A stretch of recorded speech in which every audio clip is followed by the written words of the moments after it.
valeurs fondamentales. Des valeurs pourtant hier régulièrement méprisées par le groupe dit de Visegrad. Un groupe qui comprend la Pologne du PiS, la Hongrie d'Orbán, ainsi que la République tchèque et la Slovaquie.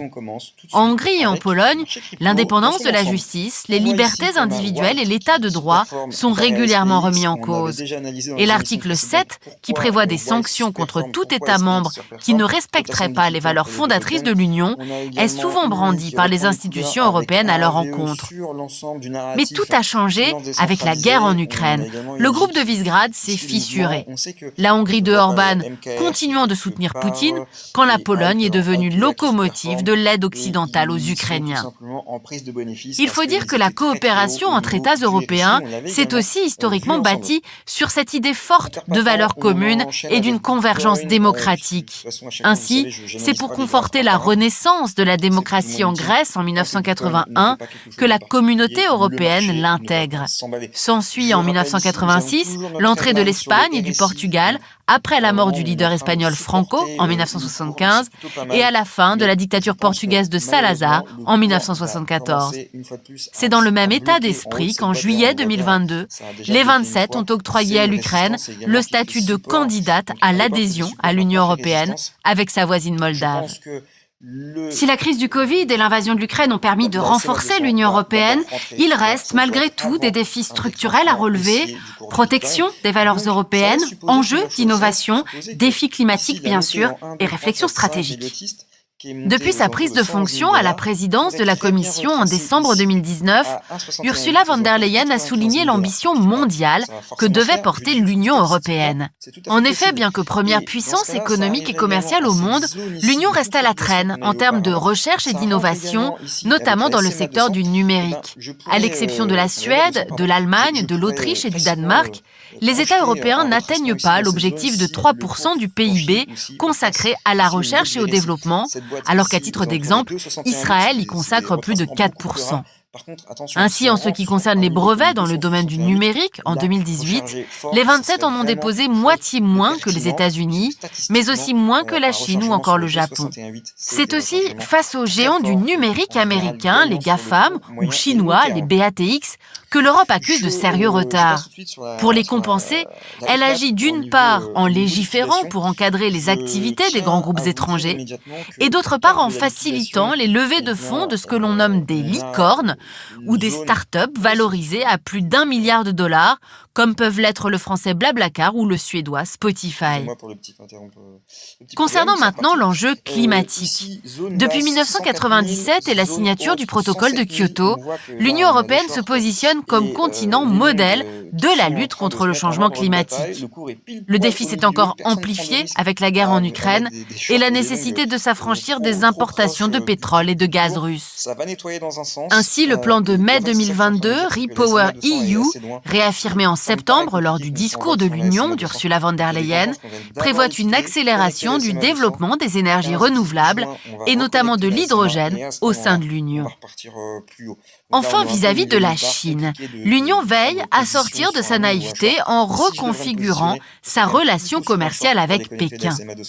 Ainsi, en mai 2021, la Commission a suspendu le processus de ratification de l'AGI, Accord global sur les investissements, suite aux tensions diplomatiques entre Bruxelles et Pékin sur les droits de l'homme et notamment la situation des Ouïghours.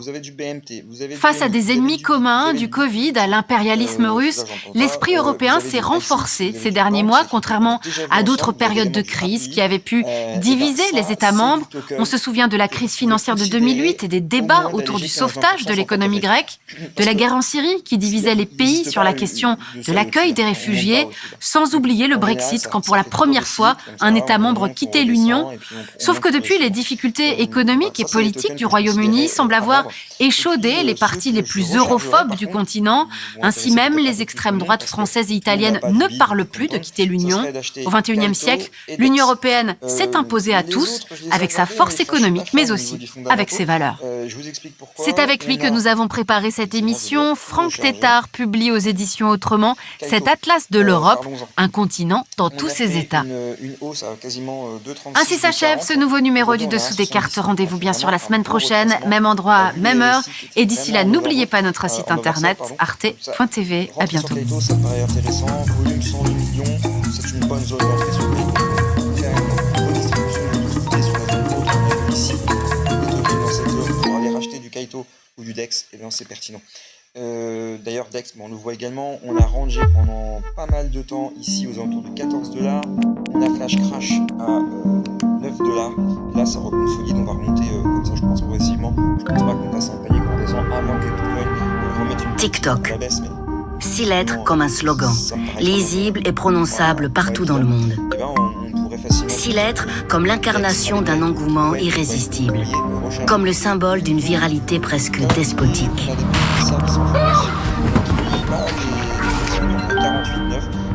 Née en 2017, l'application chinoise de partage de vidéos s'est imposée comme l'un des réseaux sociaux les plus populaires de la planète, avec plus d'1,5 milliard d'utilisateurs. Porteur d'une véritable révolution technologique, devenu le plus formidable réservoir de données personnelles, il s'est invité au cœur de tous les enjeux économiques, sociétaux et politiques d'aujourd'hui. Comment fonctionne cette machine TikTok ? Pourquoi certains pays l'ont déjà bannie et d'autres s'interrogent ? Quelle peur et quel danger suscite-t-elle ? Qualifiée de bras armés de Pékin, comment s'est-elle imposée au cœur de la confrontation entre la Chine et les États-Unis ? Leur guerre commerciale et géopolitique risque-t-elle de dégénérer un jour en un autre type de conflit ? Pour comprendre comment un simple réseau social, aussi populaire soit-il, façonne les lignes de fracture de notre modernité, structure les rapports de force contemporains et dessine un nouveau désordre mondial, il faut revenir en arrière et retourner là où tout a commencé. CryptoTalk, ça c'est très intéressant. À la Maison Blanche, les Pakistanais étudient de près, ils achètent des assets digitales, des monnaies du Pakistan, commencent à s'intéresser de près à la crypto-monnaie. C'est pas un pays incroyable pour l'économie des crypto, mais ça va toujours dans le sens de avant-hier c'était la plus, hier c'était la Corée du Sud, aujourd'hui c'est le Pakistan, demain c'est peut-être c'est cette dynamique en fait qu'on regarde au quotidien, comment se comportent les institutions vis-à-vis toujours le même cas avec les décideurs. Le réseau social, vous savez, c'est le réseau social de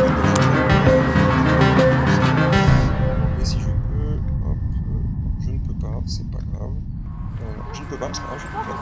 Truc social, donc en gros c'est le réseau social de Donald Trump qui a déposé une demande d'ETF Bitcoin donc au New York Stock Exchange. Ça montre quand même que la Fed est très impliquée cadre de la crypto-monnaie. Je suis assez surpris que le niveau d'engagement aussi. Cette histoire commence en 2012. C'est dans un appartement de cette modeste résidence de la capitale que le futur inventeur de TikTok crée une start-up spécialisée dans la création d'applications numériques. La société ByteDance. J'ai des doutes, donc je préfère garder mes doutes et ne pas vous partager. L'homme s'appelle Chang Yiming. Il a 29 ans. Donc je vous retrouve pour l'émission de ce soir.